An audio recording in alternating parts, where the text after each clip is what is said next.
TV 2020 ekranlarından merhaba sevgili izleyenler. Gündem Özel programında Diyalog Medya Grubu Genel Yayın Yönetmeni Reşat Akar ile birlikte sizlerleyiz. Biraz geciktik, vakit kaybetmeden hemen konuları sizlerle paylaşalım.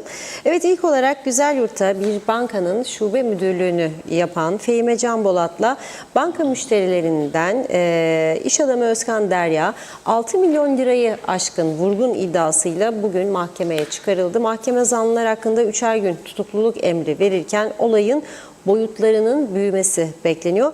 Bir başka vurgun olayının Sağspolat'ta faaliyet gösteren Arnet Gıda şirketinde gerçekleştiği bildirildi.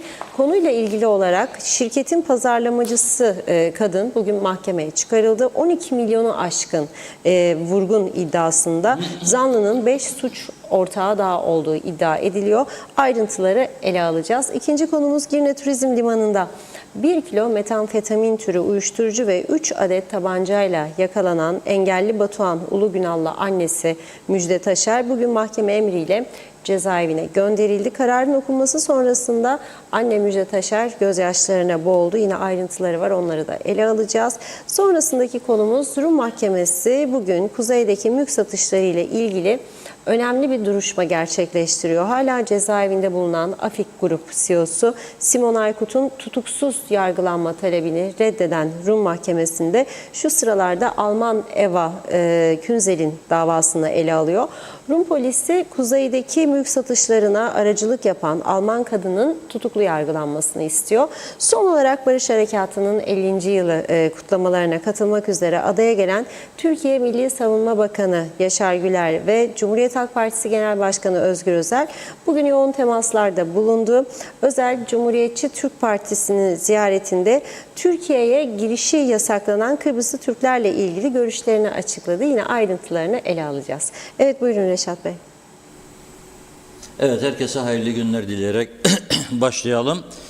Bugün tabii dünyayı sarsan bir olay var. Özetlerde vermedik ama zaten yani dünyayı sarsan bir olay da olsa bizde çok fazla etkisi olmuyor. Çünkü çok önemli konularda duyarsızlığımız biliniyor. Fazla umursamaz, aman boşver geçsin falan filan. O yüzden bunu da Kuzey Kıbrıs'ın pek umursadığını sanmıyorum ama bir bankadan bugün sadece mesaj geldi müşterilerine kredi kartları kullanımında bazı aksilikler yaşanabilir ya da bağlantı kurulmayabilir diye. Neydi bu? Microsoft'a siber güvenlik hizmeti veren CrowdStrike şirketinden kaynaklanan bir iletişim kesintisi dünyanın birçok ülkesini bugün darmadağın etti. Nasıl? Bankalarda hesap işlemleri durdu, uçak seferleri durdu, rezervasyonlar kayboldu, uzun süreli rotalar oldu ve şu anda da dünyanın birçok havayolu şirketi bazı uçuşlarını durdurmuş durumda. Sorunun giderilmekte olduğu veya giderildiği söylense de o kaybolan rezervasyon kayıtlarının geri getirilmesi falan zaman alıyor diye birçok uçuşlarda aksama var. Türk Hava Yolları da 84 seferini iptal etmiş durumda. Bunların kaçı Kıbrıs'tır bu 84'ün bilmiyoruz. Bunu açıklayacak bir makam da yok. Çünkü şu anda KKTC'nin tüm siyaseti, iktidarı ve muhalefeti 20 Temmuz ziyaretleriyle meşgul vaziyetteler. Yani kabuller yapıyorlar, nutuklar çekiyorlar, çelenk koyuyorlar, törenler yapıyorlar falan. Zaten dönmeyen devlet çarkı tamamen durmuştu. Yarın da törenler var zaten hafta sonu. Pazarda zaten yorgunluk sonrası tatili falandır. Durum bu merkezde. Yani onun için kredi kartınız çalışmıyorsa, bir yalamıyorsanız falan düzelecek diyorlar. Bütün dünyayı etkileyen bir olay. Ama tekrar ediyorum, Forever teyanisi de hiçbir şey etkili değildi. Dünya yansa bize dokunmadı. Aha tamam derler. Öyle. Evet. Yolsuzluk olayları artık Kuzey Kıbrıs'ın şanı ve şöhreti oldu. Sadece kamuda değil, özelde de çok ciddi yolsuzluk, soygun veya vurgun diye adlandırılabilecek olaylar yaşanıyor. Nitekim Güzelyurt'ta bir bankanın şube müdürü bir müşterisiyle birlikte bazı paraları sirkat etmekle suçlanıyor. Bu olay 2001'den başlayarak bugüne geldiği halde bankanın sahibi veya sahipleri veya denetçileri yeni uyanmış olacaklar. Yani geç fark ettiler. Ama ortaya çıkan rakam Türk parası cinsinden 6 milyonu aşmış durumda. 1 milyon 244 bin 411 Turkish lira, 23.805 euro, 67.793 İsterlin, 11.526 dolar müşteri hesabına yatması gereken parayı yatırmamışlar. Şimdi bize bu neyi gösteriyor? Aman aman aman, benim bankam tamamdır demeyin. Gözünüzü 4 değil 8 açın ve hesabınızı kitabınızı iyi yapın. Size para verdiği zaman banka verdi garantidir diyerek ayrılmayın, sayınız. Hesabınıza yatıp yapmadığını kontrol ediniz. Sayınız. Çünkü bu ülkede üniversitelerde olduğu gibi bankalarda da biliyorsunuz patlama yaşandı. Yani çok sayıda banka var. Bakkal dükkanı gibi bankacıklar var. Ama vermişler zamanında izinleri aile şirketlerine falan filan. Onun için oluyor. Şimdi bu olayla ilgili olarak bankanın şube müdürü Fehime Can Bulat ve banka müşterisi Özkan Derya bugün mahkemeye çıkarıldılar ve mahkemede ifade veren polis 15 kişiden ifade aldıklarını söylüyor ama daha almamız gereken ifadeleri var diyor ve o yüzden 3 gün tutukluluk istiyor. Şube müdürü Fehime Can Bulat gönüllü ifadesinde diyor ki bu suçu işledim ama Özkan Derya'nın teşvikiyle işledim diyor. Özkan Derya ise suçlamaları kabul etmediğini belirtiyor. İkinci vurgun olayının Hasbulat'ta Arnet Gıda şirketinde yaşandığı belirtiliyor.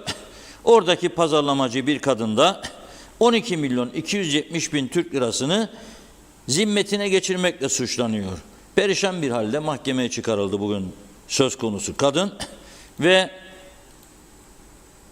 polise gidip bizzat kendisinin gönüllü olarak suçunu itiraf ettiği ve polisin onu yani teslim olmak istediğini söyleyince polisin onu teslim alıp bugün mahkemeye çıkarttığı belirtiliyor. Bu olay da bugünün olayı değil, 2018'den bugüne kadar yani son 6 yılda belli ki firma yetkilileri de uyumuş vaziyette. 8 yıl sen nasıl takip etmesin ya? 6 yıl pardon. 2018'den 24'e 6 yıl takip etmiyor demek ki. Ve diyor ki zanlı ben diyor teslim oldum. Ama 5 tane suç ortağım vardır. En az parayı da ben aldım diyor. Suç ortaklarım benden daha fazla para aldı diyor. Onları niye tutuklamıyorsunuz diyor. Polis de bunun üzerine o aranan 5 kişiyle ilgili soruşturmayı sürdürme kararı alıyor. 3 gün tutukluluk süresince bunu tamamlaması bekleniyor. Üçüncü olay. Biliyorsunuz geçtiğimiz günlerde bu hafta içerisinde çok konuştuk. %90 fiziksel engelli olan Batuhan Ulugünal isminde bir kişi annesiyle birlikte Müjde Taşer'le birlikte 15 Temmuz günü saat 8.30 sıralarında Girne Turizm Limanı'nda polis tarafından tutuklanmışlardı giriş yaparken. Neden? Bir ihbar üzerine bu oluyor. Meğer bir yıl içerisinde 25 kilo uyuşturucu sokmuşlar bu şekilde. Tekerlekli sandalyede gören oradaki görevliler tabii düşünmüyor. Yani o halde uyuşturucu ve silah kaçıracağını. Akü kutusunun içerisinde son geldiğinde uyuşturucunun en tehlikelisi metamfetamin 1 kilo, 3 tane tabanca ve çok sayıda canlı mermi. Kuryelik görevi yapıyormuş. Kendisi de annesi de. Mahkemeye çıkarılıyorlar. Tutukluluk süresi dolunca, bitince ve diyor ki verdikleri ifadede bir kişinin yönlendirmesiyle söz konusu tabanca ve uyuşturucuyu Taşucu limanında teslim aldık. Ayrıca farklı tarihlerde 7 kez daha ülkeye uyuşturucu getirdik diyor. İtiraf ediyorlar. 2023 yılında 25 kilo uyuşturucu soktukları mahkemeye yansıtılıyor bugün. Ve dolayısıyla vatandaş da olmadıkları için buraya turist vizesiyle gelmişler. Dün açıklamıştım ya turizm rakamlarını Güney'in, bizim de yolcu rakamlarını. Mesela bunlar da o listenin içerisine. Uyuşturucu getiriyor buraya, silah getiriyor başkası adına, babaların adına bir miktar para alma karşılığında tabii bu işi yapıyor. Ama bu ülkeye turist olarak gelmiş sayılmaz değil mi? Yani turist değil. Ama vizesinde turist vizesi yazıyor. Nerede kalacak? Hangi otelde? Ödedi mi ödemedi mi? Faturası nerede? Sorulmuyor. Sorulmuyor. Bunun içinde birbirini yemekle meşgul olan siyasiler ve makam sahipleri de sorgulamıyor bunu. Bakın kaç gündür konuşuyoruz bu olayı. Bu çok büyük bir olay. Senin bütün ülke gençliğin, hatta gençlik değil, olgun insanlar da şimdi kullanıyor bu uyuşturucu. Hatta bazıları bize ders vermeye kalkıyor. Faydası vardır kansere falan diyorlar. Gidin be işinize, ne faydası vardır? Metamfetamin en öldürücüsü. Ne faydası vardır? İşte şaşırıyor, deli deli hareketler yapıyorlar. Olmayacak işler yapıyorlar, yuvalarını yıkıyorlar, ya bilmem ne halt ediyorlar. Her türlü pisliğin içine giriyorlar bunları kullananlar. Her türlü pisliğin. Duyuyoruz neler olduğunu. Erkek erkeğe eğlence merkezlerinde, tuvalet kapılarında öpüştüklerini falan bunları kullandıktan sonra. Neyin tedavisi? Anlamadım. Esas bunun üstünde durmalar lazım. Çanlar çalıyor diye bağırıyoruz, burada kimse umursamıyor. Çanlar çalıyor be arkadaşlar. Sizin çocuklarınız da tehlikede, torunlarınız da tehlikede. Fakat hiç kimse kılını oynatmıyor. Vatan millet şimdi defler çalıyor, zurnalar çalıyor, marşlar çalıyor. Yahu tamam da iç güvenlik tehlikede şu anda. İç güvenliğin tehlikede. Hem de korkunç tehlikede. Bu silahlar kimin için geliyor ya buraya? Niçin geliyor? Bu ülke Teksas mı ya? Nereden geliyor tabancalar buraya? Niçin geliyor? Kim sorgulayacak bunu? Ve o turizm limanında senin hala bir X-ray cihazın yoktur. O turizm limanında senin hala geçen arabaları, kamyonları veya bu tekerlekli sandalyenin içinde geçenleri kontrol edecek bir X-ray cihazın yoktur. Kaç paradır maliyeti bunun da? Alamadınız 50 yıldır. Hangi vatan millet Sakarya Nutku yahu çekersiniz bana? Hangi yüzünden? Bir X-ray cihazınız yoktur. Ve göremezsiniz ne geçer bu makinelerin içerisinden. Kahramanlıkta bir numarasınız. Bakın bu gece resepsiyon var, halka açık. Yarın gece de var. Buyurun efendiler. Yaşayın sevasını. Bu ne demek ya? Özgürlük meselesi başka bir şeydir. Haklı olduğumuz özgürlüğümüze kavuşma, canımızı, malımızı korumamıza yol açan harekat başka bir şeydir. Ülkede şu anda yaşadığımız tehlikeli gelişmeler başka bir şeydir. Hiç kimse bana şu anda bu ülkenin içerisinde emniyette olduğunu söylemesin. Kimse değildir. Kimse değildir. Bakın bir beton mikseri devrildi dün Dermenlik yolunda. Ne sürati var açıklanmış şu ana kadar, ne o adamın ehliyetinin olup olmadığı, kaç yıl önce bu ülkeye geldiği, ne kadarlık tecrübesi olduğu, hiçbir şey yok. Hiçbir şey yok. Kendisi kurtuldu ama çok insanı öldürebilirdi orada. Ama devamlı oluyor bunlar. Devamlı oluyor. Çok insanı öldürebilirdi. Ne oldu? Ne oldu? Bilen yok. Bizde büyük bir şey başladı. Take away. Paket servis hastalığı başladı. Çalışan kadın erkek çalışıyorsa eve gidince öf püf yorulduk morulduk yemek yapmak istemez kimse, hatta çok az insan yapmak ister. O kadar sağlıksız olduğu konuşuluyor olduğu halde take away isterler. Sonra da 3 tane 4 tane 3 pide kebap söyledik 1500 derler. Söylemeyin, çağırmayın. Ama mesele o değildir. O paketçilerin kaç tanesi bu ülkeyi biliyor, vatandaşları ya yolu sokağı? %99'u bilmiyor. Öğretiyorlar gideceği birkaç bölgeyi. Tamam, nasıl motosiklet kullanıyorlar? Ölümüne. Ama siz gidip çarparsanız onun üzerine, yani tehlikeli sürüyor, siz suçlu olursunuz.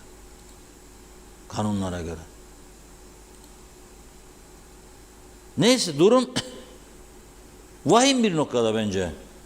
Yapılacak çok iş var, yapılması gereken çok iş var ama yapılmıyor. En büyük becerileri plaket alma, plaket verme. Gayet güzel. Gelen insanları da yoruyorlar. Buradaki protokol nasıl çalışıyorsa bilmiyorum. Ama Dışişleri Bakanı çok da meşgul tabii bu arada. Bakması lazım buna. Bir CHP Genel Başkanı'na baktım bugün. Bakın, CTP ziyaret, Cumhurbaşkanı ziyaret ayrı ayrı, Başbakan ayrı ziyaret, Meclis Başkanı ayrı ziyaret, ne bileyim Rauf Denktaş anıt mezar, Doktor Küçük anıt mezar ve devam eder gider bu şekilde. Günahtır ya, adamın canı çıktı.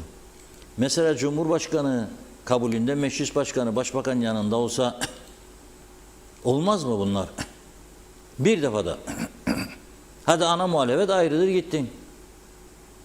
Ama bu düzenlemelerde yok. Adamlar korkunç. Tabii her hareket ettiklerinde onlarca da polis gitmek zorunda. Yanında mecbur koruyacak. Önde gider eskort, arkada gider eskort, yanlarda gider eskort. Yallah yallah yallah. Savunma Bakanı burada, bir yığın heyetler burada, İyi Parti Başkanı geldi burada, Cumhurbaşkanı gelecek yarın ve ekibi. Hoş geldi, sefa geldiler ama bu protokol işlerini biraz fazla abartıyor burası. Sırf tak ajansı versin diye BRT, devlet televizyonu, onu da o kabul etti, bunu da bu kabul etti, bunu da bu kabul etti, bunu da bu kabul etti. Aynı enerjiyi harcasalar ülke için burası korkunç olur. Neyse, bu anne bugün hüngür hüngür ağlamış mahkemeden çıkarken. %90 engelli olan oğlu nasıl 7 defa gitti geldi bu gemi yolculuğu, o gemilerde kolay mı gelip gitmek? Salıncak gibi sallanırsın içinde. Şimdi 3 ay cezaevinde. Onunla ilgili sadece yemek meselesi falan değil, doktor sağlık sorunlarında burası karşılamak zorunda. Ya öyle sadece ne yapalım demekle olmuyor. Ne kadar harcama yaptığını çok önemli senin.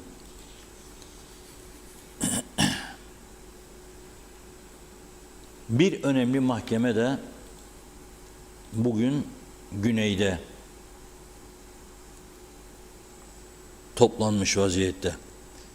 Lefkoşa Rum Kaza Mahkemesi bugün Kuzey Kıbrıs'taki Rum mülklerinin satışına aracılık etmekle suçlanan Alman asıllı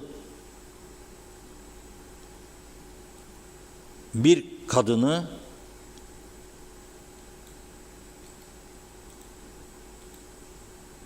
dinliyor Rum mahkemesi. Biz yayına girdiğimiz sırada bu mahkemenin sonucu çıkmamıştı. Takip ettik devamlı. Eva Isabella Künzel Esentepe bölgesinde bir daire alıp yaşamaya başlamış. Bir süre sonra kendisine teklifler gelmiş. Alman vatandaşlarına pazarlamacılık yapsın, komisyon alsın. Alman kadın işin ticaretine yöneliyor ve valizinin içerisinde satmak istediği villaların projeleriyle birlikte Larnaka'ya gidiyor. O kadar rahat, yani daha önce gidip gelmiş bir şey olmamış diye olmayacağını düşünüyor. Çıkış yaparken Larnaka'da tutuklanıyor. Nasıl tutuklanıyor? Meğer bir önceki gelişinde yanında oturan yolcunun Frankfurt-Larnaka seferinde Rum polisi olduğunu bilmiyor. Sivil vaziyette biri oturuyor ve buna diyor, sen ne yapıyorsun, Kıbrıs'ta mı? O da diyor, kuzeyde yaşıyorum. Nerede? Esentepe'de. Ne iş yapıyorsun? Emlakçılık yapıyorum diyor. O zaman o Rum bunu geçerken ismini, yüzünü, her şeyini kayda aldırıyor ve bir hafta sonra geri Frankfurt'a uçmaya çalışırken Larnaka'da tutukluyorlar. Şimdi Rum polisi diyor ki işlediği suç büyüktür, mallarımızın gaspında rolü vardır. Dolayısıyla tutuklu yargılanmasını istiyoruz. Bakalım Rum mahkemesi bugün ne karar verecek? Bu arada yine Rum mahkemesi halen Rum cezaevinde bulunan tutuklu yargılanmak üzere oraya gönderilen İskele bölgesinde Sezar inşaatlarının yapımcısı Afik grubun CEO'su Simon Misriel Aykut'un tutuksuz yargılanma talebini görüşüyor ve bu başvuruyu reddediyor. Şimdi bu gördüğünüz oldukça varlıklı ve zengin bir insan cezaevinde yargılanacağı günü bekliyor olacak. 9 Eylül tarihinde duruşması başlar ve 9 Eylül'den sonra ve Ağır Ceza Mahkemesi'ne görüşülecek. Ne tür bir ceza alacağını göreceğiz. Ne isterse olsun mahkemeye savunma yapıyor avukatları, Rum avukatı var. 73 yaşındadır diyor Aykut Bey diyor. Dolayısıyla kaçacak bir durumu da yoktur diyor. Onun serbest bırakılmasını istiyor. Kendisini tutuksuz yargılayın diyor. Hatta ve hatta Güney Kıbrıs'ta bulunan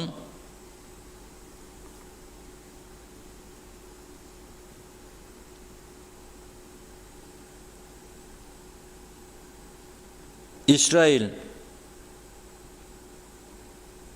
dini görevlisi diyelim, o da mahkemeye bir yazı göndererek isterseniz diyor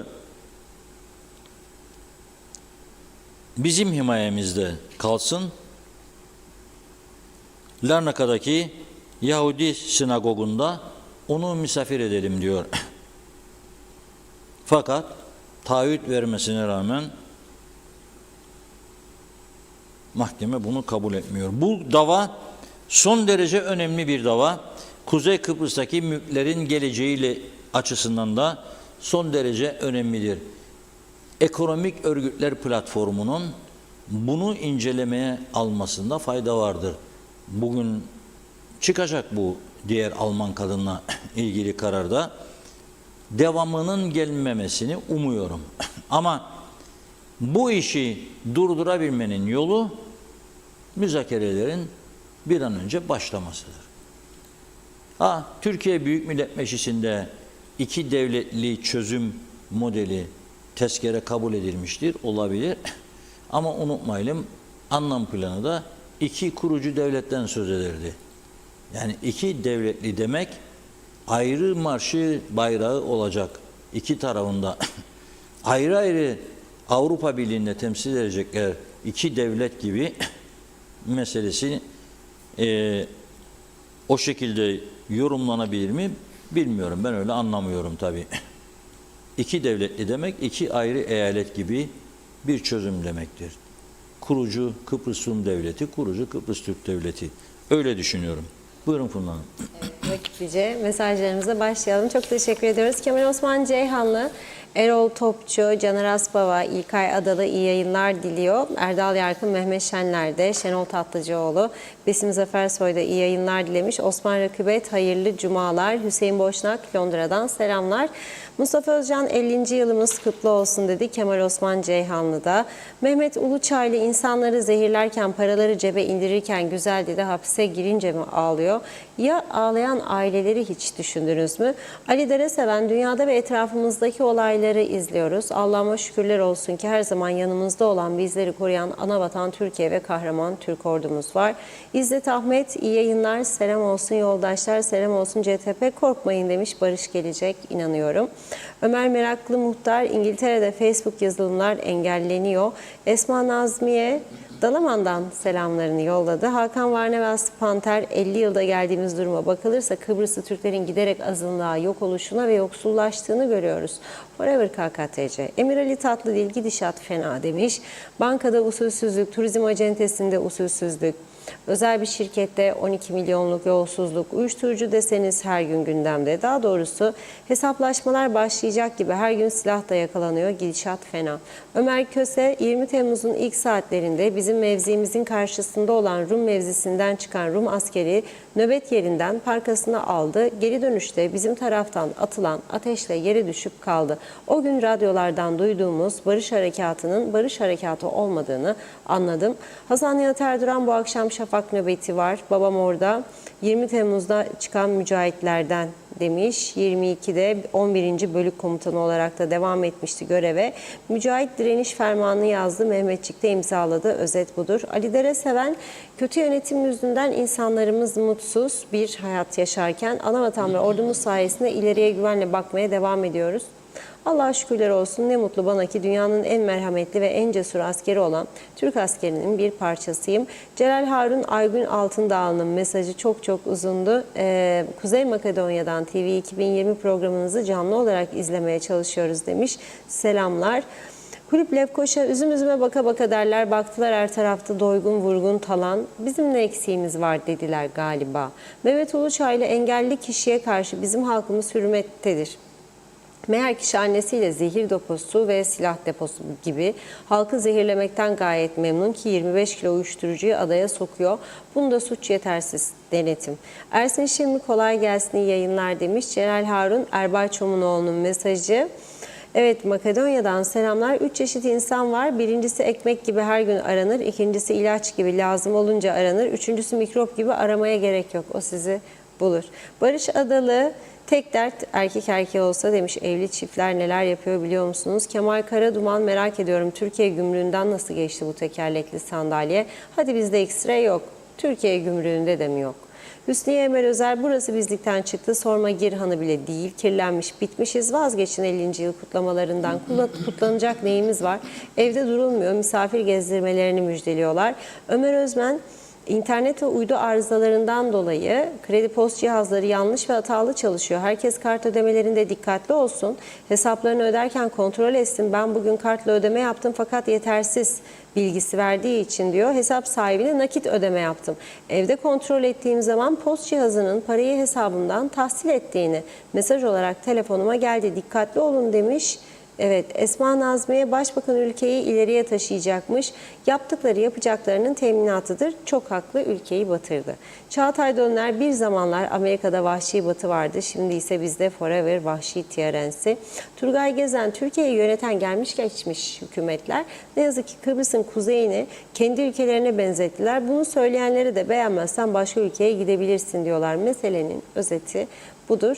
Nazime Nalbant, İskele'den tüm sevdiklerime selamlar. Reşat Bey, söylediklerin çok doğrudur. Kıbrıs'ta her şeyin kolay ne yapabilirler? Ele geçirebilirler. Doğru dürüst denetim de yapmıyorlar. Onun için her şey kolay. Sizin dediğiniz gibi her şeyi alabilirler. Bize bir cihaz bile almıyorlar. Esma Nazmiye, CHP farkı halk adamı Özgür Özel dedi. Ahmet Cemal Polat, insan sağlığına zararlı tüm maddelere karşı okullarda ve medya kurumlarında eğitim şarttır.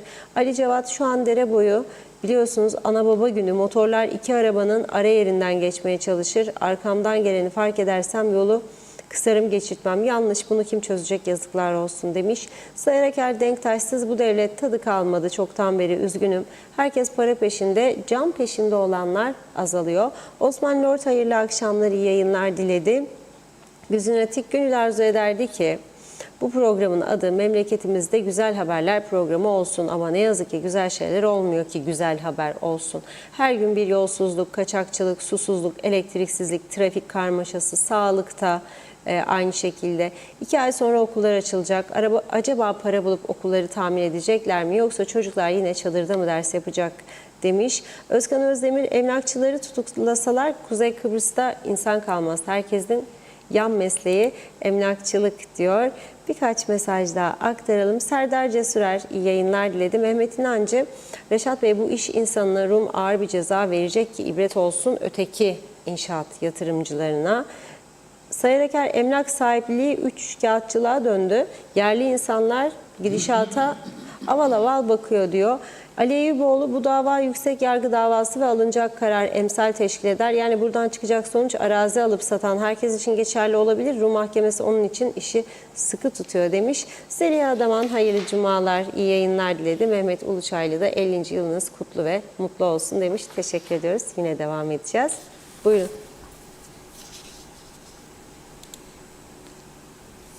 Evet. Barış Harekatı'nın 50. yılı kutlanacak yarın. Bugün 19 Temmuz 2024 ve tabii ki 50. yıl olunca bir başka heyecan oluyor. Türkiye Cumhurbaşkanı Sayın Recep Tayyip Erdoğan kuzeyde, Yunanistan Başbakanı Mitsotakis ise güneyde olacak. Yani iki ana vatanın liderleri adada olacak.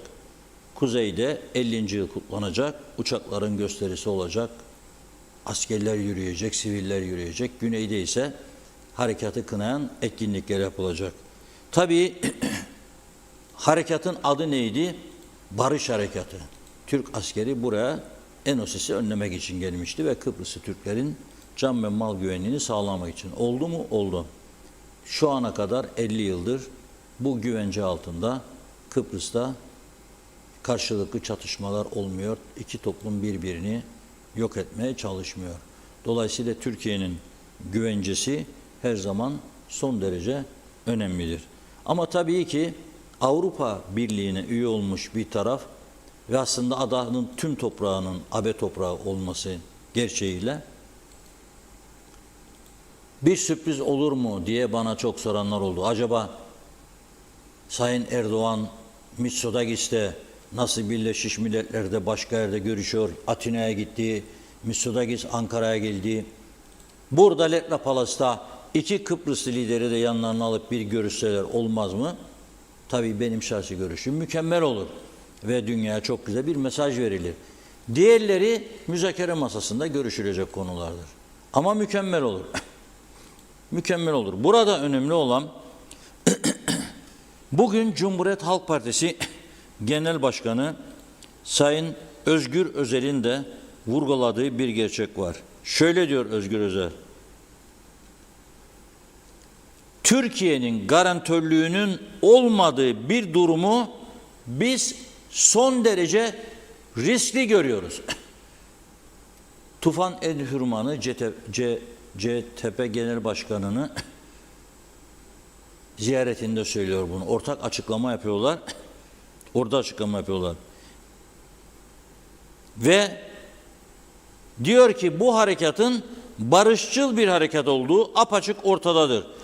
Türkiye'nin garantörlüğünün olmadığı bir durumu biz son derece riskli görüyoruz.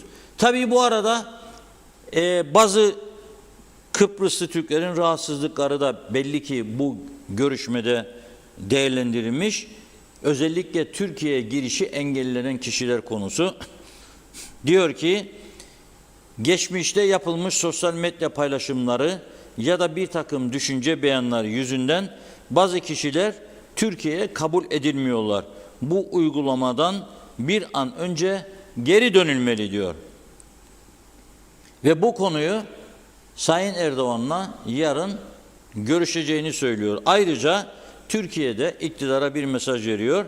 50. yılda dünyanın gözü önünde Kıbrıs meselesinde iktidar, muhalefet ayrıştırmak doğru bir yaklaşım olmaz diyor.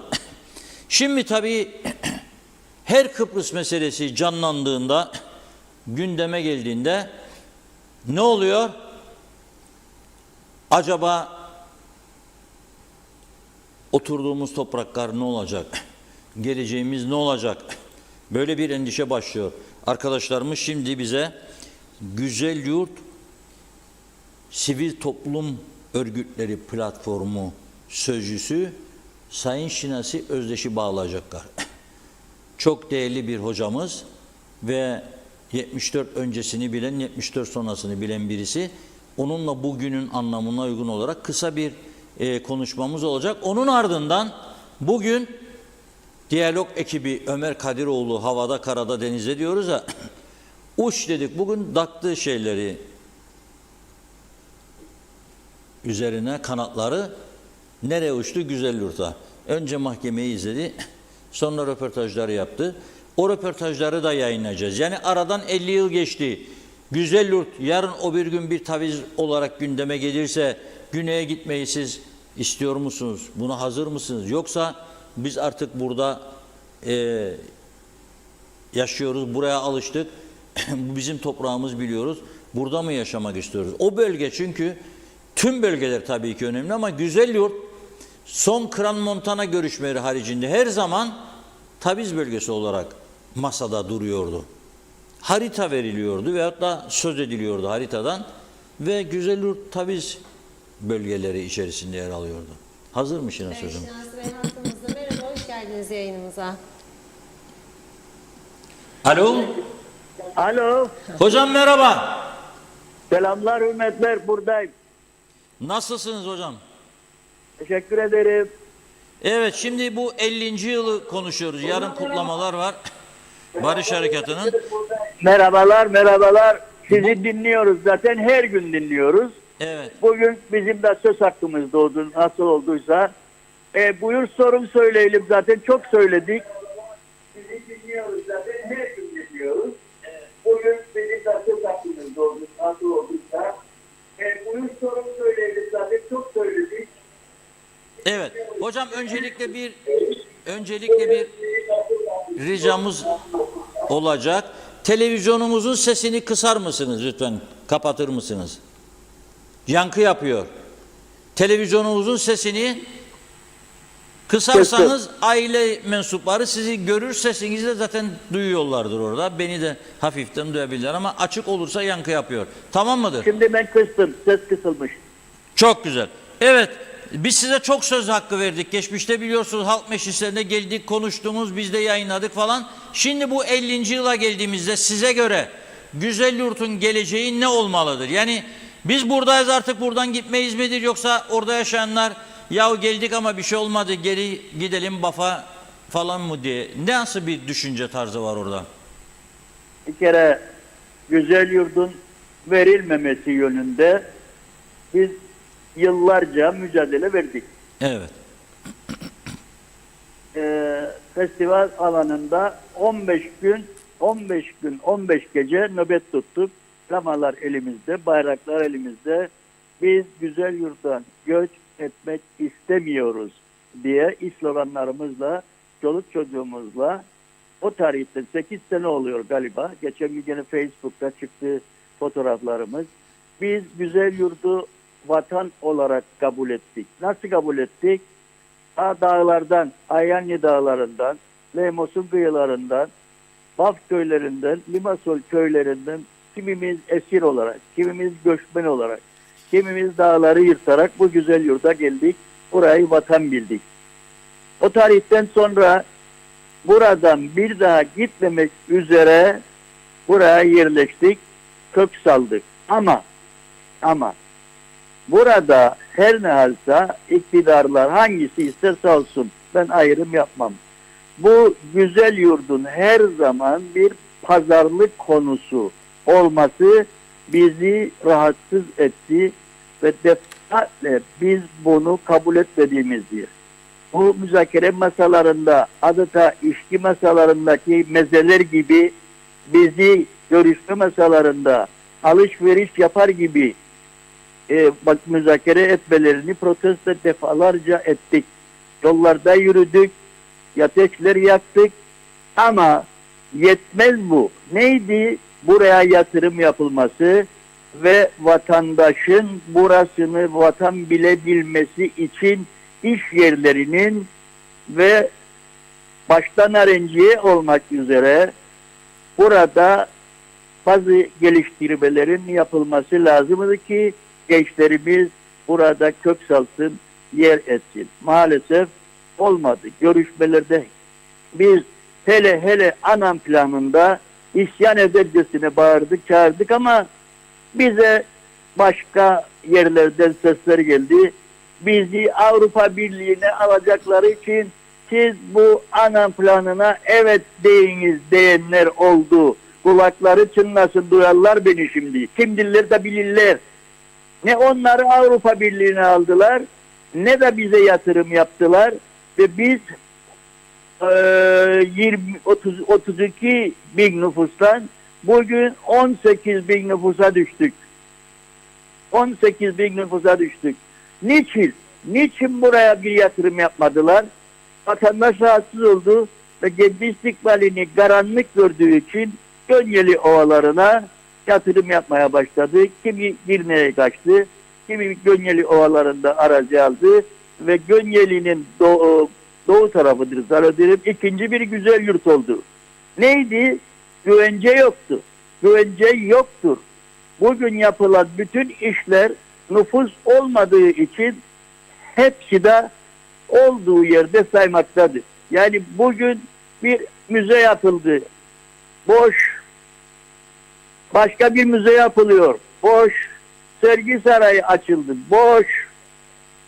Müze yapılıyor şimdi. Türkiye Cumhuriyeti'nin paralarıyla yapıyoruz. Açık Pazar'ın batı tarafında ben gittim gördüm. Bunları hep adım adım takip ederim. Boş. İnsan yok. İnsan olmayan yerde hayat olur mu? Olmaz. Şimdi ben bugün bahçede sulama yapıyordum. Bana Lefkoşa'dan, Gönyeli'den bir arkadaş geldi. Ben de bahçeyi sulamaktaydım. Dedi bana hoca sensin. Evet ben hocayım. Sen dedi senden sonra bu bahçeye bakacak olanın var mı? Dedim yok. 3 tane evladım var. Biri Londra'da, ikisi Lefkoşa'da. Ben de hanımla burada bu kalanda atalardan kalan ve 2,5 dönüm gibi bir şeydir. Yani bahçe derken sakın herkes büyük bir bahçe sanmasın. Dedi ki bu güzel yurt hoca dedi. Ben Gönyeli'de kalırım. Eninde sonunda koruyacak. Ne için? Senden sonra madem ki bu bahçeye bakadan arkadan biri yoktur. Ve bu Narenciye de bu sene can çekişe Türkiye tarafından ambargolandı. Açık açık söyledi yani. Türkiye size ambargo koydu. Ziyanlarınızı da ödeyecek diye beyanat verdi. Doğrudur. Ama bu seneki portakal yerlerde süründü, satılmadı. Gelen senenin portakalı da bu Bengaldeşli toplayıcıların acamica tutumları, acamica kesmeleri sayesinde gelen senede portakal altın bahası olacak ama portakal olmayacak. Şimdi Ciproex can çekişir. Alamıyor. Ben bunun kavgasını yaptım. Ceylan'da Cevdet Yılmaz'dır o. Türkiye Cumhuriyeti Cumhurbaşkanı Yardımcısı. Cevdet Yılmaz Bey, evet. Ona dedim ki bu güzel yurtta yatırım yapmazsanız güzel yurdun bugün Narenciyesini berbat ettiniz. Aynen böyle. Gelen sene de yok ettiniz. Ondan sonra da insan bulamayacaksınız güzel yurdu ve o zaman da bu pazarlık basaldı kendiliğine hallolmuş olacak. Dolayısıyla ben her zaman söylerim. Nüfusu geri getirmenin yolu buraya yatırım yapmaktır. Bir üniversite açıldı o toplum bilimleri. Biz o gün kurbanlar kestik. Üniversite açıldı diye bayramlar yaptık. Hüseyin Özgürgün hastane yapılsın diye geldi bölgede hastane açın dedik. Geldi 17 trilyona Nereye gitti bu para? Aklım almadı. Bağıra çağırda sordum. 17 trilyona bu hastanenin bitmesi lazım iken orada bir esrar yuvası, atakhane, affeden bir yer, başka bir adını söylemeyeyim. O halde bir heyyula durur orada. Şimdi Cevdet Yılmaz Bey para ayrıldı dedi. Ben dedim ki inandırıcı olabilmemiz için sizin ayrıldı para demeniz beni tatmin etmez. Ne eder? Para kimdedir, bana onu söyleyin. Kimin cebindedir bu para? Ayırdınız mı bu para hastane için? Evet, ayırdık. Bloke yaptık. Kimin cebindedir? Cevap yok. Biz hesabını soruyoruz. Bu şimdiki protokolda ve ihalesi 4'ünde kapanmış olan hastanenin kime verildiği, ne zaman başlanacağı üzerinde bilgi sahibi olmak isteriz. Bu para da kaybolmasın. Ayrıca ben duydum yine dün bilirkişiden Mahmut Hoca'ya 17 milyon lira para verdiler çevre düzenlemesi için. Bu ne lahana, bu ne turşu? Kimdir Mahmut Hoca da sana 17 milyon trilyon para verecek, çevre düzenlemesi yapacakmış? Bunlardan bizim haberimiz ansızın olur, patlama yaparız. Yani ne yapalım? Yollara dinlenelim, gittik, Lefkoşalara gittik, Büyükelçi'ye gittik, Büyükelçi'yle konuştuk, Arıklı'yla konuştuk. Şimdiki başbakanımıza söylemediğimiz laf kalmadı. Sağlık Bakanları Ahmet Kaşif'ten başlamak üzere. Belki 17'sine de gittik. Hala daha hastane orada. Hala daha ihale açıldı, açılmadı. Para meydanda yok. Bloke edilmiş durur. Bu güzel yurda siz nasıl hizmet verirsiniz? Bu güzel yurdu bu memlekette nasıl tutarsınız? Nasıl tutarsınız? Evet. Demek ki yani siz oraya yatırım yapılmasını istiyorsunuz. Yatırım Biz yapılmadığı güzel sürece yurda de behemehal yatırım yapılmadığı yapılmasını sürece de istiyoruz. yeni İş yetişen sahalarının açılmasını istiyoruz. evet İş yatırım olmazsa gençler geri gelmez. gelmez diyorsunuz. Haklısınız. Yani gençler göç ediyor, geri gelmez diyorsunuz. Bugün Gönyeli'nin yarısı güzel yurtlu biliyorum. Ben de duyuyorum. Mezarlarını bile insanlar Lefkoşa'da ölülerini defnediyor. Aynı sorunlar devam ediyor. 50 yıldır demektir bu. Hocam çok 50 teşekkür yılda ediyoruz. hiçbir şey İnşallah olmadı. İnşallah bu sesi duyarlar. Onun için duymaları için söylüyoruz zaten. Türkiye bence güzel yurtu kalkındırmada kararlı, yani bu en azından bu hastaneyi bitirmede yapacaklarını düşünüyorum. Çok Takipçisi güzel. olacağız, yine konuşacağız hocam. Ya biz bekliyoruz zaten. Biz de zaten bu mikrofonu uzatan başta sizsiniz. Seneler var, bize şans verdiniz. Sesimizi duyurdunuz. Bölgemize geldiniz 2 defa, 3 defa bu bölgede beraberce konuştuk.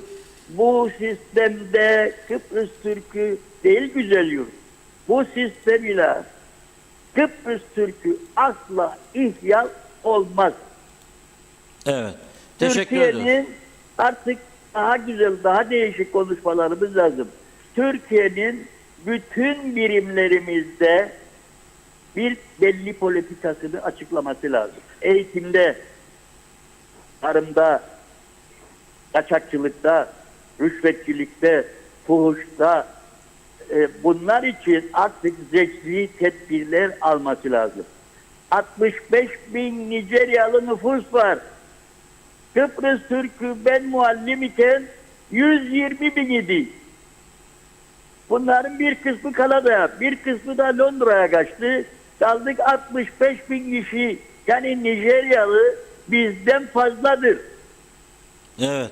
Demek ki Kıbrıs Türk'ü yavaş yavaş nesil değiştirecek ve bizden sonraki jenerasyon bakalım hangi kültürde, hangi lisanda, hangi varlıkların içerisinde kendini sürdürmeye çalışacak. Ama Evet. ben üzgünüm ki Türkiye artık elini nasıl ki her yere koyar, bunu artık kimse inkar edemez.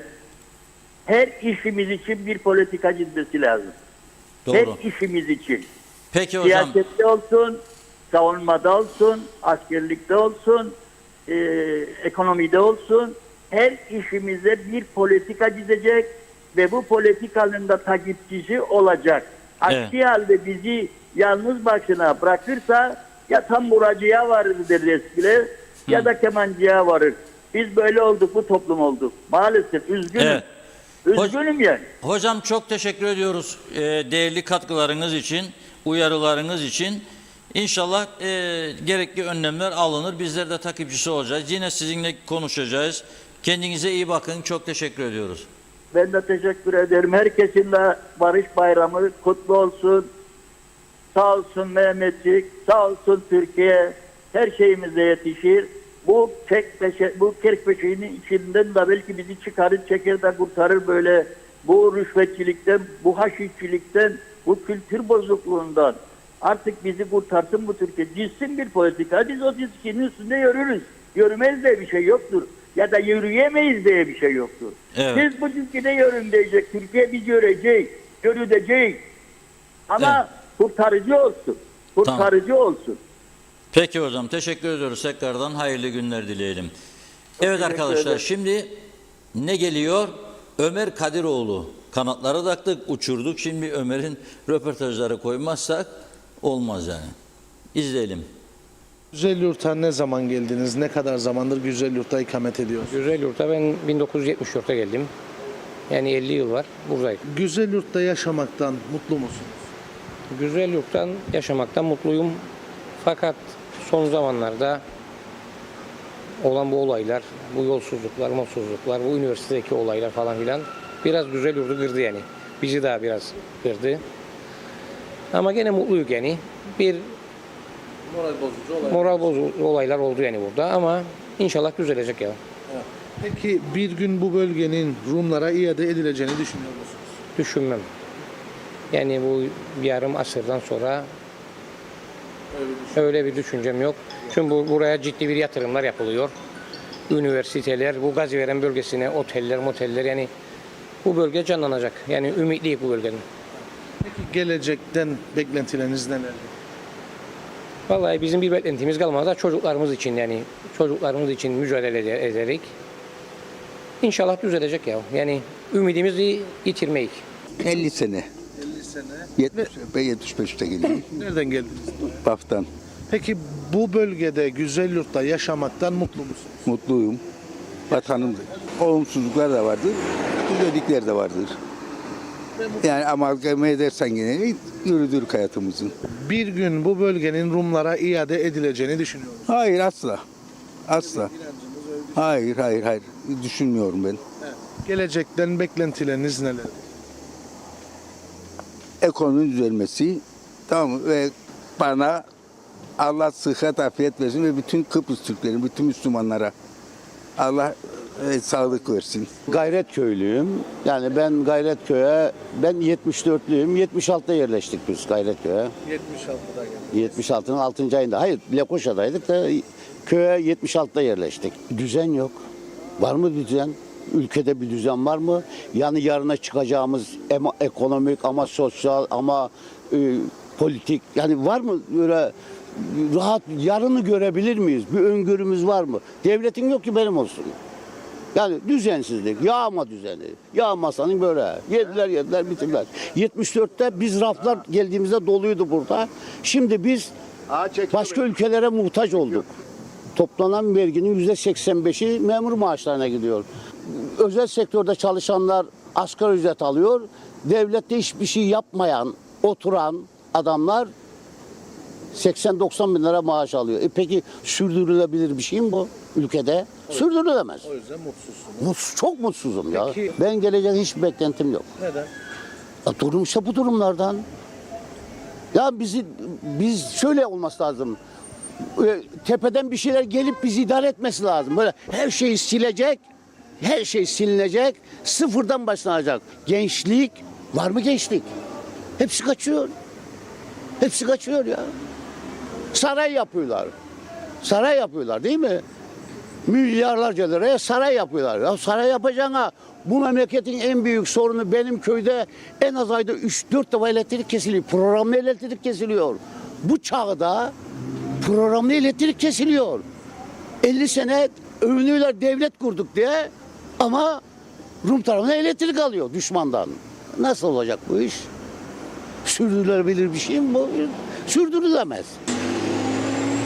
37 sene. 37 sene. Nereden geldiniz buraya? Ve Gaziantep'te. Gaziantep. Ben mutluyum vallahi. Mutlusun. Ben mutluyum. Olumsuzluklar var mı? Çoktur ya. Ona öyle kafaya takarsa yaşayamam ya. Bir defa şeyi kaldırmaları lazım. Bu torpilli işleri kaldırmaları lazım. Yani her tarafta torpil vardır. Onu hiç kimse inkar edemez. Başbakan bile, Cumhurbaşkanı dese torpil yoktur, vardır. Her tarafta vardır. Git devlet dairelerine vardır. Bir ehliyet vereceksin, günü geçti. Bir ay sonra, 20 gün sonra bir ehliyetin kimliğin bugün ver, akşama al. Rum tarafında öyledir. Ama sen burada bir ay bekleyeceksin veya 20 gün. Memurlar ne yapıyor ben onu anlamadım. Yok, olmaz. O imkanı yok. O gemi çoktan gitti, battı da. O bitti o iş. Vallahi benim bir oğlum vardır. Allah sağlık uzun ömür versin. Herkese de versin. Yani sağlık mutlu olsunlar insanlar. O yeterdir insanlara yani. Ne kadar zamandır Güzelyurt'ta yaşıyorsunuz? Ben Bostancı'da yaşıyorum abi. Buraya var 10 seneden fazla. Buraya bakarım ben. Narinci yönetilebildiğine. Yani 10 senedir Güzelyurt'ta esnafsınız. Evet. Güzelyurt'ta olmaktan mutlu musunuz? Mutluyum ana var. Var mı bölgenin sıkıntıları, olumsuzlukları? Bağlılıklar var. Bağlılıklar. Yani bu bağlılık mahvetti bizi yani. Evet. Peki bir gün Güzelyurt'un Rumlara iade edileceğini düşünür müsünüz? Yok olmaz o şey. İmkansız. İmkansız. Yani. Gelecekten beklentileriniz nedir? Vallahi bu bağlılığı şeyi önlerse hükümet daha iyi olur yani. Bölgeye, Güzelyurt bölgesine ne zaman geldiniz? 76'da geldim. 50 sene oldu geleli. Nereden geldiniz? Askerdim ben. Yani nereden Niğde'den geldim. Niğde'den Evet.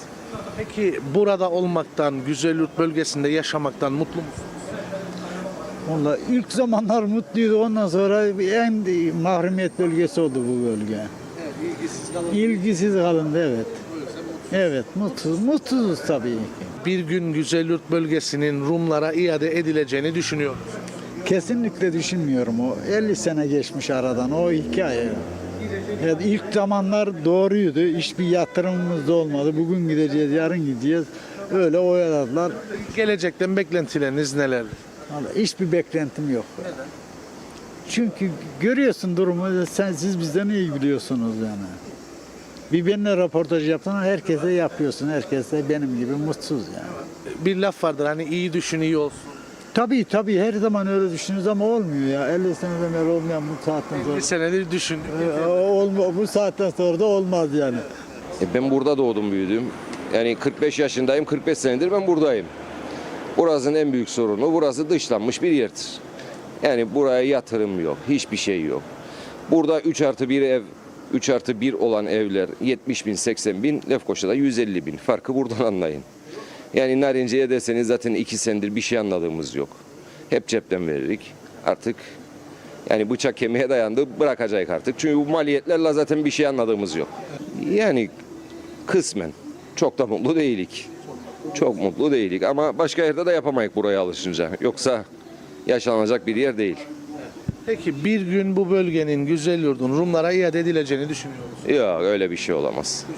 Biz inanmayız öyle bir şeye. Gelecekten beklentileriniz Vallahi tek ümidimiz her şey güzel olacak ama çiftçinin karnını açmışlar seneye diye çıkmış. Bizim de ümidimiz bitmez. Seneye giderik. 40. Nereden geldiniz buraya? Limassol Restoran'dan. Çaresiz. Tabii ki mutluyum. Nereye gideyim? Alıştınız. Alıştık buraya. Girne'ye giderik. Orada kalabalık çok. Yabancı çok. Lefkoşa aynı şekilde. Trafiği berbat. Her şey berbat. Bizim en güzel yaşanacak bölge burası. Yani yaşamak mecburiyetinde olduğumuz bölge burası. Ekonomik sıkıntılar Narinciye'ye devlet tam ilgilenmiyor. Bir yeşilleme hastalığı çıkardılar.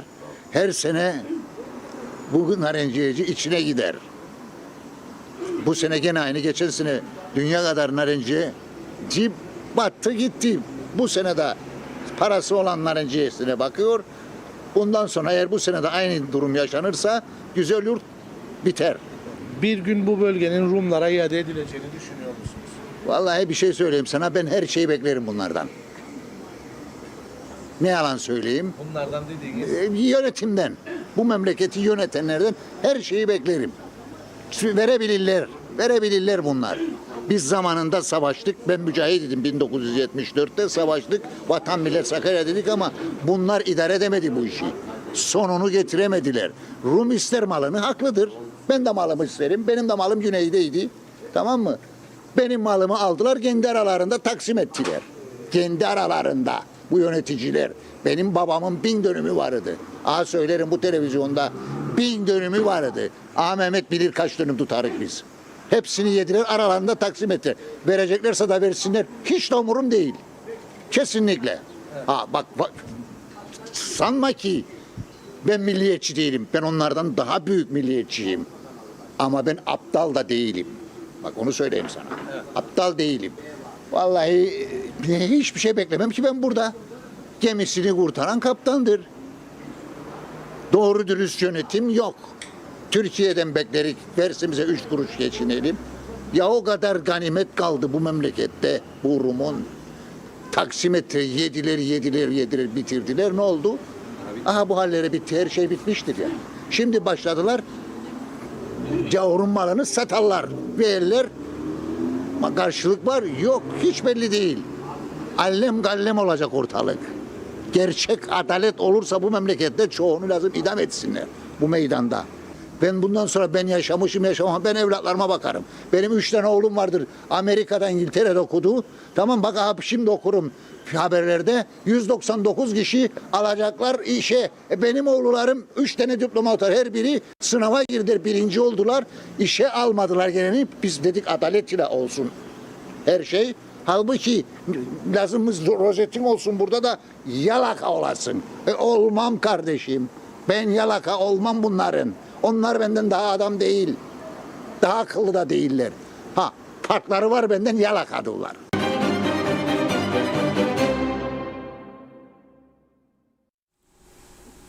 Evet, röportajlar güzel oldu. Ben de yani severek dinledim. Herkes kendi düşüncesini, kendi derdini anlatıyor. Dikkat edilen en önemli husus, güzel yurdu vermeyiz laflarının arkasındaki gerçeğe bakarım ben. Bölge yeterince değerlendirilmedi. Bölge insanı mutlu edilmedi. Bir üniversite olayı oldu. Sağlık ve toplum bilimleri, evet, öğrenciler oraya bir miktar katkı yaptılar. Sonra orada bir sahte diploma skandalı çıkınca orası bir oradan darbe yedi. Bir darbe de bu sene narenciyeden yedi. Satamadılar narenciyelerini. Ağaçta kaldı, eridi gitti. Organizasyon yok ülkede doğru dürüst. Bu işleri planlayan, pazarlayan mekanizmalar yeterli değil. Devlet kuruluşu Süplüvex çaresizlik içerisinde para alırdı, alamazdı devletten, verebilirdi, veremezdi. Dolayısıyla Güzelyurt gibi aslında tarım cenneti olan bir yerin bu kadar dertli sorunlu olması son derece üzüntü verici. Bir hastane inşaatı başlıyor, yıllardır yarım bırakılıyor. Yıllardır. Dolayısıyla insanların üzüntülü olması son derece doğaldır. Barış Harekatı'nın 50. yılı münasebetiyle bu gece biliyorsunuz her sene olduğu gibi çıkarmanın olduğu yerde Yavuz Çıkarma plajında şafak nöbeti tutulacak. Bu akşam herhalde orada izdiham yaşanır. Neden? Çünkü Ferhat Göçer de orada konser verecek halka. Ferhat Göçer bir de 50. yıl anısına sözleri ve bestesi kendisine ait bir marş yazdı. Onu birlikte izliyoruz. Yaz dağlara, yaz bulutlara, yaz bu sevdayı, bu can feda sana. Bil ki kutsal emanetsin bu topraklara, şafakta parlayan hürriyet.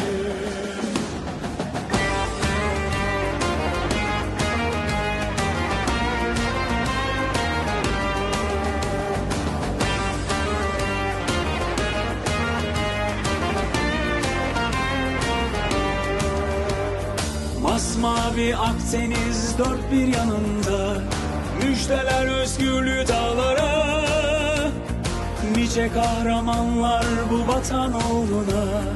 Yükselip semaya düştü toprağa, tan yerinde buluşur Mücahit ve Mehmet, bir yıldız ve hilal aşkına. Hadi kalk ve toparlan artık, o bize emanet, şafakta parlayan hürriyet. Yaz dağlara, yaz bulutlara, parla bu can feda sana. Bil ki kutsal emanetsin bu topraklara, ufukta parlayan hürriyet. Yaz dağlara, yaz bulutlara, yaz bu sevdayı, bu can feda sana. Bil ki kutsal emanetsin bu topraklara, şafakta parlayan hürriyet.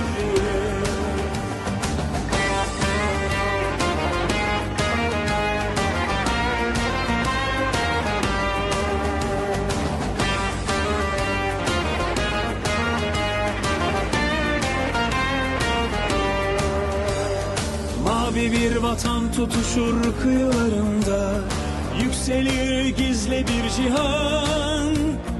Her dem bahardır açan yamaçlarında, damarında ateşten bir kan.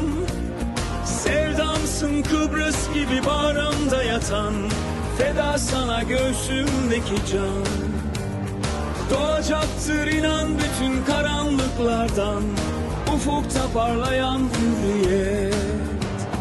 Yaz dağlara, yaz bulutlara, parla bu can feda sana.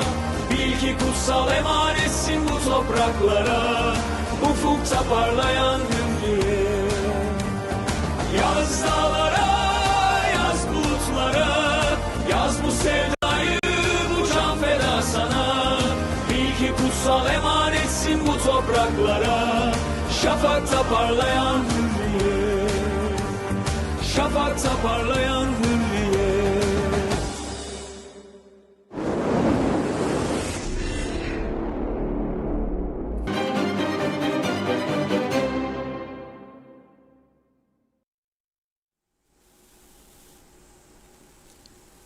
Evet, Barış Harekatı'nın 50. yıl dönümü münasebetiyle Ferhat Göçer'in söz ve müziği, bestesi kendisine ait olan 50. yıl Şafak Nöbeti şarkısını, marşını veya şarkısını dinledik diyelim.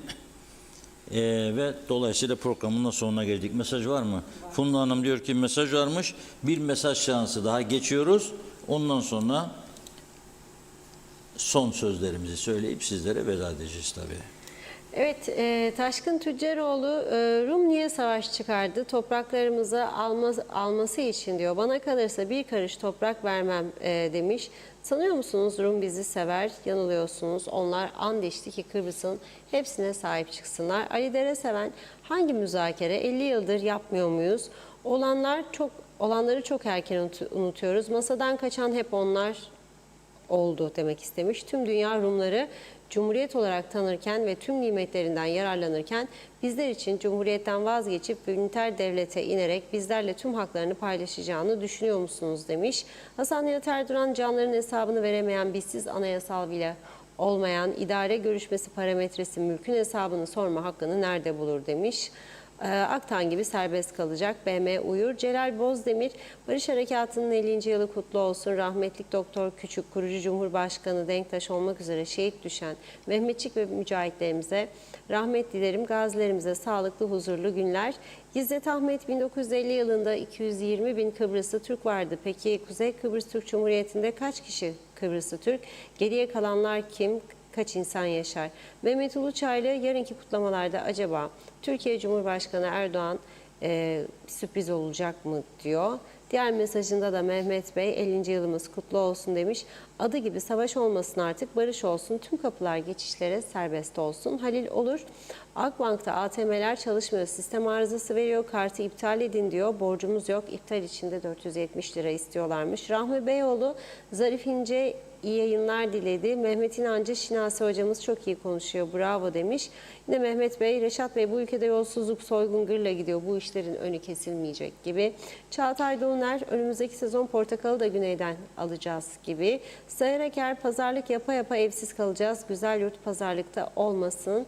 Hasan Nihat Erduran, içeride takoz çeteleri olmasa TC-KKTC çok işler yapabilir. Devlet bu çeteleri soruşturup cezalandırmalı önce. Sonra adil vergi düzeni ve Avrupa'yı sendikacılık gelmeli. Küçük ülke kolay toparlanır ambargolara rağmen hem de demiş. Mehmet Kansel, Rum kendi mahkemesini kurdu.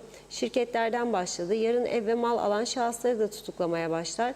Rum'u haklı görürüz. Siyasilerden hiçbir uyarı yok. Savaş çıkardılar. Türkiye gelmese ne olurdu? Evet, savaşı kaybettiler, topraklarını geri ister. Rum da inşaat yaptı, niye yaptın dendiğinde anlaşma olduğunda bakarız dendi. Biz de anlaşma olduğunda bakarız demiş. Evet, Aysel Çelikkol, Reşat Bey diline sağlık, seninle gurur duyuyoruz. Mehmet İnancı, adam isyan etti diyor. Ettirenler ne olsun demiş. Hüdakan da vallahi bravo bu adama dedi. Şöyle bir bakıyorum, yeni gelen mesaj var mı? Yücel Barbaros, Karalı bir ülke diyor. Karşılıklı konuşmalar var. Aycan, Mavi Gözlü Yükseliş, güzel bir beste ama orada şafak nöbeti tutkuları yer kan gölüne dönmüştü. Nasıl şarkılarla, müziklerle orada toplanırlar demiş. Nazmiye Acısu, son röportaj yapan adamın adını öğrenmek isterdim. Çünkü Kıbrıs'ın acı gerçeklerini söyledi. Bravo derim adama. Keşke herkes böyle konuşsa ama baştakiler duymadıktan sonra kaç ne işte demiş. Bizim Kıbrıs'ımızın acı gerçekleri diyor. Evet, bakıyorum, zannediyorum. Tamamladık. Çok teşekkür ediyoruz. Buyurun. Evet, programın sonunu neyle kapatıyoruz biliyor musunuz? Yarın büyük törenler olacak. Bu törenler için çok emekler harcandı. Provalar yapıldı. Askerler emek verdi, yoruldu. Siviller ve yarın uçaklar uçacak. Ve bakınız tören meydanına. Buradan çağrı yapıyoruz. Bir hafta 10 gündür. Neticesinde bir miktar makyaj yaptılar. Ama burası şu an görüyorsunuz bunlar değil mi? Tam tören meydanı, şeref tribünün yanı. Böyle duruyor. Ne ilgili belediye ne diğer sorumlular. Dışişleri Bakanı ve diğerleri plaket kabul eder, plaket verir bütün gündür. Yoruldular, gan ter içinde herkes. Plaket kabul edip plaket verir. Yahu biraz kısaldın da iş yapın, bu adamlar yarın gelecek diyecek. Be gözünüz kör olmasın, 14 milyar para veriyoruz size. Buna rağmen böyle mi be bu memleket? O gördüğünüz beyaz çizgiler de buradan bağırmamızın sonucudur ha. Zannetmeyin kendiliğinden. Zannetmeyin. Dün boyandı daha. Dün 18 Temmuz'da 2 gün kala. Şimdi bir hafta sonra silinecek tabii. Her zamanki gibi. Bir sonraki 20 Temmuz'a kadar biz yolu ayıran çizgileri görmeyeceğiz. Onun için arabalar birbirine vurarak gider. Çift şerittir ama kimse nereden gideceğini bilmiyor. Çizgi yok. Bu mudur yönetim anlayışı? Bu mudur? İşte odur mesele. Önemli olan askeri bir zaferi varsa siz onu ekonomik zaferle taşlandırırsanız bunun kıymeti vardır. Atatürk'ün söylediği gibi askeri zaferler ekonomik zaferle taşlandırılmadığı sürece o zafer değildir dedi Atatürk. Fakat buradakiler ne Atatürk'ün sözünü bilirler, dinlerler ne başka bir şey. Tamamen basit böyle siyaset hareketleriyle, siyasi tavırlarla ülke yönettiklerini zannedilir. Ama değil. Yerel yönetimlerin büyük bir çoğunluğu da böyle. Lefkoşa karşınızda. Diğer sorumlu makamlar da böyle. Diğerleri de böyle. Herhalde direkleri de askerin yenilemesini beklemezdiler. Bilmiyorum. Ve çok kısa bir yeri beyaz çizgileri çizdiler ha. Çok kısa bir yeri. Bütün yol değil yani. O da son 2 günde oldu diyorum size. Dün ve bugün. Bitti. Bu kadar. Plaket almaya ve vermeye devam etsinler. Sonsuza dek yaşatacaklarını söylesinler. Evet. Bugünlük bu kadar. Yarın inşallah, maşallah güzel bir gün olur. Hemen heyecanlandığınız program söyleyeceğim diye ama yok öyle değil. Yarın güzel bir gün olsun. Zaten hep törenleri falan vereceğiz televizyonda.